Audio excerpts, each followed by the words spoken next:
No vídeo de hoje a gente vai conversar um pouco de qual é o motivo que eu não gosto de utilizar o NGORX dentro de projetos em Angular. Então a gente vai debater muito sobre esse assunto. Eu sei que esse assunto pode ser um pouco polêmico, mas eu quero explicar para vocês qual é a minha forma de pensamento, né? Qual é a minha forma de realmente colocar aquele projeto em prática quando eu penso em controle de estados. Então, se tu tá curioso para debater um pouco sobre isso, fica aqui comigo, pega teu café e bora lá.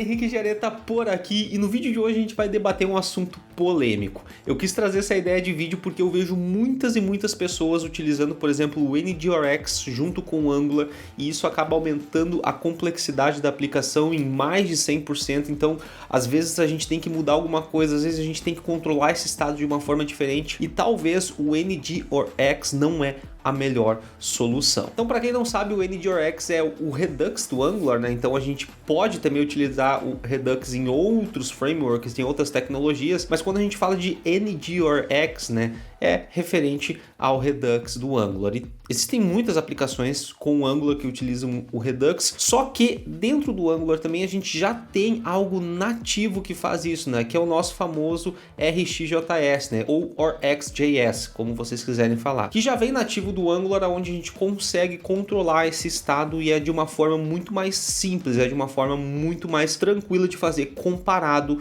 com o NGORX. Claro que nas novas versões do Angular a gente já tem Signals, a gente não vai entrar nesse vídeo, né, nesse assunto sobre Signals, mas é importante saber que já existe. Mas a ideia do vídeo de hoje é realmente essa, passar para vocês o porquê que eu não uso o NGORX nos meus projetos em Angular. Eu gosto sim de utilizar o que já vem nativo, e o vídeo de hoje também vai ser um vídeo mais teórico. Eu vou explicar aqui para vocês através de desenhos, para que fique bem claro qual que é a minha forma de pensar. E claro que no decorrer dos próximos vídeos a gente vai simplesmente colocar a mão na massa e vamos criar isso. Mas é importante a gente ter essa base agora, porque depois vai ficar muito mais fácil pra gente entender. Então, antes de ir pra tela do meu computador, eu já queria te pedir para tu te inscrever aqui no canal, me dá essa força também, deixa um comentário aqui pro engajamento. Isso aqui ajuda muito o meu trabalho, e é com a tua inscrição, com o teu like, que eu vou saber que esse vídeo tá conseguindo te ajudar, e que esse vídeo também vai conseguir ajudar muitas e muitas outras pessoas, e com isso eu posso sempre trazer conteúdo novo aqui pro canal. Então, clica aqui no botão de inscreva-se, é totalmente gratuito, então não vai te arrepender. Bora para a tela do meu computador. Perfeito então, pessoal, já aqui na tela do meu computador, vamos tentar entender primeiramente qual que é a estrutura do Redux, né? Qual que é a estrutura do NGORX. Então aqui eu vou simplesmente fazer o meu primeiro componente, tá? E esse componente aqui pode ser qualquer tipo de componente. Então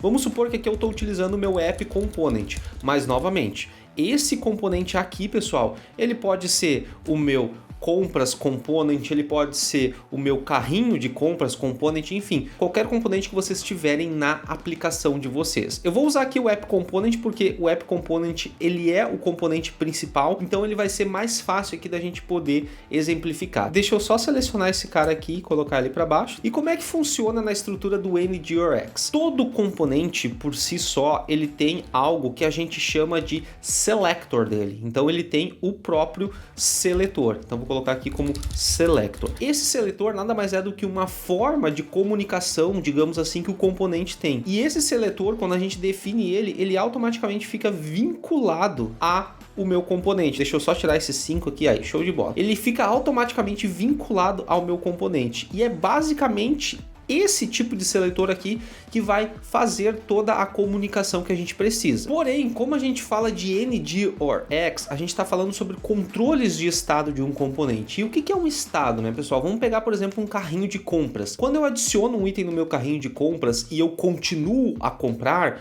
quando eu vou adicionar outro item no meu carrinho de compras, eu tenho que ter esse controle de estado para simplesmente saber quais são os itens que eu já tenho adicionado, qual é o item que eu vou adicionar a mais, para que no final ele consiga fazer toda essa soma, para que no final ele consiga me dar o valor total do pedido, me calcular o prazo de entrega. Então toda essa mudança de estado que a gente tem, toda essa mudança comportamental, digamos assim, de cliques, eventos, isso vai gerar um estado novo. E quando a gente utiliza estruturas como o NGORX ou até o próprio RxJS nativo do Angular, são ferramentas, né, são padrões que a gente tem, digamos assim, para que a gente consiga simplesmente cuidar de todos esses estados. E depois que a gente tem o seletor aqui, é muito importante que a gente tenha um state, porque esse state aqui ele vai ter que controlar todo o estado da minha aplicação, né? Todo o estado do meu componente. Então eu posso ter aqui um state, né, para cada componente, que é o ideal, né? Normalmente a gente não usa um state global, a não ser que for uma regra de negócio muito específica,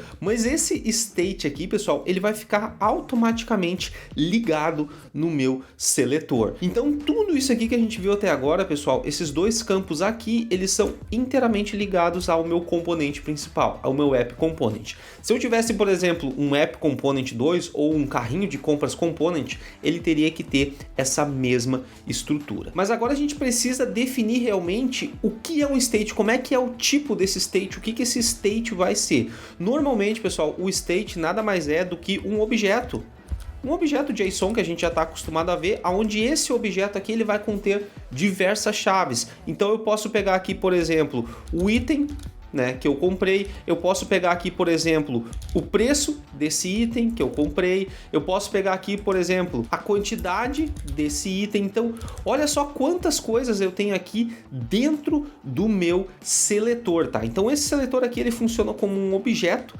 aonde, quando eu tiver o meu state, quando o meu state tiver que chamar esse cara, ele vai simplesmente olhar a chave que ele precisa. Então, por exemplo, se o item alterou, ele vai olhar a chave de item. Se o preço do item alterou, por exemplo, eu ganhei algum desconto, alguma coisa, ele vai olhar essa chave aqui, e a quantidade também, ele vai olhar a quantidade do item. Então, tudo isso, pessoal, é gerado para que a gente consiga ter um controle de estado dentro da nossa aplicação. Então aqui a gente já tem o primeiro ponto, né? O primeiro ciclo de toda essa questão do state. Então a gente tem o app component, o seletor que fica vinculado a esse app component, que o seletor ele fica escutando um estado, e o estado realmente ele tem essa chave aqui, né? Ele tem todo esse objeto, que pode ser um objeto gigantesco ou pode ser um objeto mínimo, mas que esse objeto tem que ter chaves para que a gente consiga simplesmente saber qual que é o tipo de estado que a gente quer olhar, o tipo de estado que a gente quer capturar para o nosso componente. Porém, todavia, entretanto, a gente precisa ter uma forma de disparar isso, né? Por exemplo, olha, eu mudei algo na minha aplicação, dispara um novo status ali, ou seja, eu mudei algo na minha aplicação, dispara uma nova chave ali para mim. Como é que tudo isso funciona? Aí a gente entra num outro conceito aqui do Redux, que é uma action. Então eu consigo aqui ter uma action, onde essa action aqui ela vai ser vinculada o meu componente principal. Então, toda vez que eu precisar fazer alguma alteração, por exemplo, adiciona um item no carrinho, chama a API para salvar tal coisa, dispara preço, ele vai ter uma action, e essa action aqui é o que a gente chama de dispatch. Vocês vão ver muito essa palavra aqui dentro do Redux, que é como que a gente consegue disparar algo, né? Como que a gente consegue dar uma ação. Então, através de um dispatch, ele vai gerar uma action, né? Ele vai disparar essa ação, e essa ação, ela vai ser, digamos assim, o gatilho para que a gente consiga ver toda essa questão de estado que a gente precisa. E essa ação aqui, pessoal, é muito interessante porque ela vai gerar um outro carinha que a gente chama de reducer. Esse reducer aqui, ele vai ser o cara responsável por verificar quando a minha action é disparada, e também vai ser o cara responsável por notificar o meu estado. Então, olha só que bacana esse ciclo. Toda vez que o meu app component precisa gerar um novo estado, ou seja, fazer alguma ação, ele vai simplesmente disparar uma action, aonde essa action aqui vai disparar um reducer, aonde esse reducer vai simplesmente notificar o meu state dizendo assim, olha, tal coisa mudou, ou olha, adiciona um novo item no carrinho, ou muda o desconto, coloca um desconto a mais. E essa mudança, pessoal, simplesmente vai acarretar na atualização do meu state, que simplesmente vai notificar o meu selector, o meu app component. Então tudo isso a gente consegue fazer dentro do NGRX. Só que qual que é o grande problema de todo esse ciclo aqui? Esse ciclo aqui, ele é síncrono. Então eu não tenho assincronidade em tudo que eu faço aqui. E o que isso quer me dizer? Quer me dizer que eu disparo uma action, a action vai notificar o reducer vai mudar o state, que depois vai vir aqui para o meu selector, que depois vai vir para o meu app component, e aí sim eu vou para a próxima. Só que a gente sabe que hoje nas aplicações não funciona assim. As aplicações a gente precisa ter a sincronidade. E o que foi criado para que simplesmente tudo isso aqui seja de forma assíncrona. Foi criado um novo camarada aqui chamado de effects. Então, os effects, eles são responsáveis por transformar toda essa questão síncrona na questão assíncrona. Então os effects eles funcionam dessa maneira aqui. Eu recebo uma notificação da action, mas ao mesmo tempo eu já envio uma notificação para a action. Então toda a parte notificada pelo Reducer vai ser de forma assíncrona, porque eu tenho aqui o meu effects. Então a partir do momento que eu tenho aqui a minha action, tem o meu effect que ele vai transformar essa parte síncrona em assíncrona. Tem o meu Reducer aqui, aonde o meu Reducer aqui ele vai modificar o meu state, né? Ele vai modificar tudo isso que eu tenho aqui.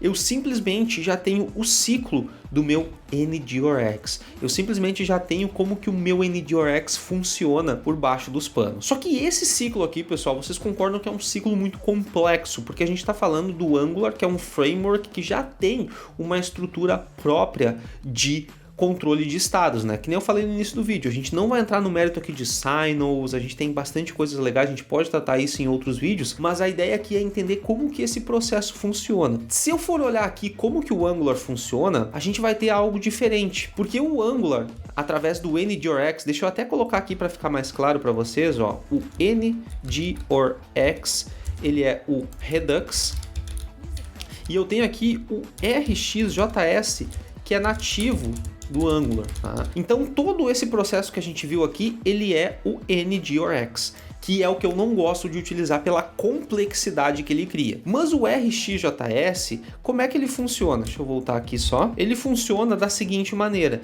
Então eu vou continuar aqui tendo o meu app component, isso não vai mudar, ou seja, qualquer componente que eu tenha aqui, eu vou ter que ter essa questão de componentes diferentes, né? Porque o Angular ele é baseado em componentes, mas além de ter o meu app component, eu vou ter simplesmente aqui um outro cara chamado service, né? Então, para quem não conhece services em Angular, basicamente são classes onde a gente tem serviços pré-definidos. E por que a gente tem esses serviços pré-definidos? Porque aqui entra um conceito muito bacana do Angular, que 98% dele eu diria, porque 100% é difícil da gente dizer, né? Mas 98% do Angular, ele é baseado em observables. E esses observables aqui, eles são essenciais para que a gente entenda como que o Angular funciona. Então tudo que a gente faz dentro do Angular, desde chamar uma API, mudar um estado, mudar um label ou qualquer outra coisa, a gente pode sim se basear no conceito de observables. E esse conceito de observables, ele é muito interessante, por quê? Porque a partir do momento que eu tenho o meu app component ligado na minha service e aqui dentro da minha service eu tenho tudo que eu preciso em observables, e daí a gente entra na questão de criar um objeto como um behavior subject, que a gente pode ter o estado anterior e o estado atual. A gente pode criar um objeto simplesmente com o subject, que é somente aquele estado. Então, tudo isso dentro dos observables que ficam observando, que ficam simplesmente toda hora verificando, tá, o que mudou, o que não mudou. A gente já consegue, através de um app component, chamar uma service que vai ter um método que vai, enfim, atualizar um observable, ele vai pegar, vai setar um observable ou algo do tipo, e ao mesmo tempo a gente já consegue ter esse retorno aqui para o meu app component, como eu falei para vocês, utilizando a questão do behavior subject, se a gente tiver que ter o estado atual e o estado anterior, ou somente como subject. Então, tudo isso eu consigo controlar, pessoal, simplesmente com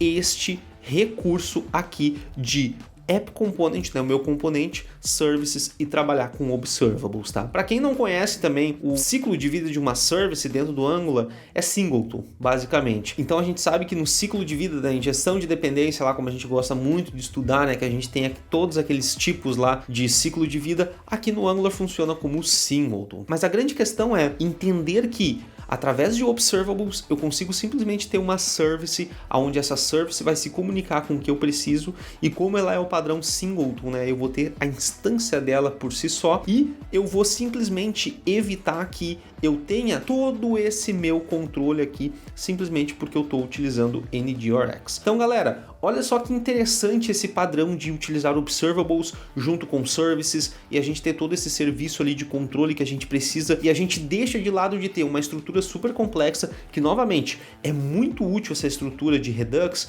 para tecnologias, para frameworks que não tem todo esse controle que o Angular tem por padrão. Então quando a gente vai estudar Angular, a gente já se depara com várias coisas muito bacanas de forma nativa. E eu já dei vários exemplos para vocês, né? A gente tem signals, a gente tem lazy loading, a gente tem várias coisas bacanas que no decorrer das versões do Angular sempre vai tendo melhorias. Então eu espero que esse vídeo tenha ficado claro para ti, eu espero que tu tenha adquirido um pouco de conhecimento nesse vídeo. Não deixe de assistir os próximos vídeos, que é onde a gente vai colocar a mão na massa, vai entender o que é um observable, vai simplesmente entender como criar essa service. Então vai ter vários vídeos legais aqui, práticos de Angular, né? Onde a gente vai sempre tentar manter Angular e .NET para que a gente consiga ter ali uma API, um back-end e um front-end, e a gente consiga simplesmente criar uma aplicação web. Muito obrigado de coração por tu ter ficado comigo aqui até o final do vídeo. Eu espero que tu fique muito bem, bons códigos, e eu te vejo na próxima. Até mais.